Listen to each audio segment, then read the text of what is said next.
I always describe what it's like to do that, and particularly public land if you're chasing a mature deer. Why would you make those decisions other than to feed your ego? And it's just, for me, it boils down to, it's the hardest I can possibly challenge myself, and everyone else is trying to do it. So there's a bit of a chip on your shoulder, but like you'll go all season of just these long, grueling accesses, and you'll pass on every deer under the sun. And, you'll have 50 deer come by and the right one won't come by. And you'll have never seen them, especially in cattails. You're not going to observe that deer unless you're shooting them. And like, you'll just go through this grueling season, and you'll spend hours upon hours, for me, 300 miles of scouting, across so many trips, so many different days, so many different hours, so many different hunts of just failure, going in, going out, coming in with confidence, and losing it on the way out. And you're slowly going in with less and less and less, but you're still running the playbook.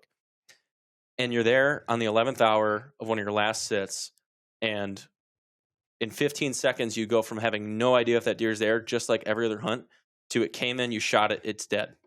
And how much of an appreciation does that give you for how short life can be? Is just, this thing had no idea I was doing this, maybe, but like, I just put everything I humanly could towards this goal, and I was failing at it repeatedly and drastically. And then it went from the absolute lowest of lows, like I'm about to be done and this is over, to the highest. You ever deer hunt so hard that you cried?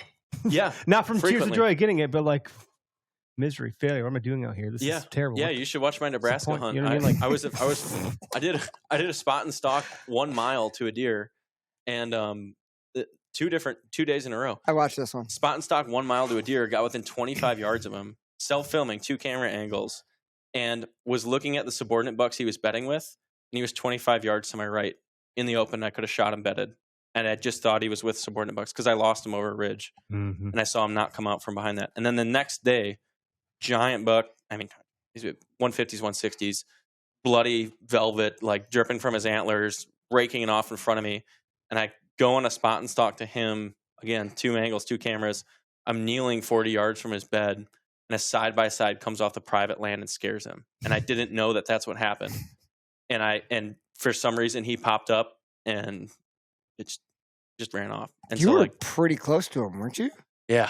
And like, that was, I mean, I had walked 400 yards in socks, had cactus in my feet and stuff, and in my knees. I had Jared Shepard tell me one time that he peed his pants. I believe on purpose. He's like, I came all this way. He's like, I had to go so bad. He's like, I'm laying there. Like, he just pissed himself. I would have tucked it out the zipper. Like, I have tucked it out the zipper, and it's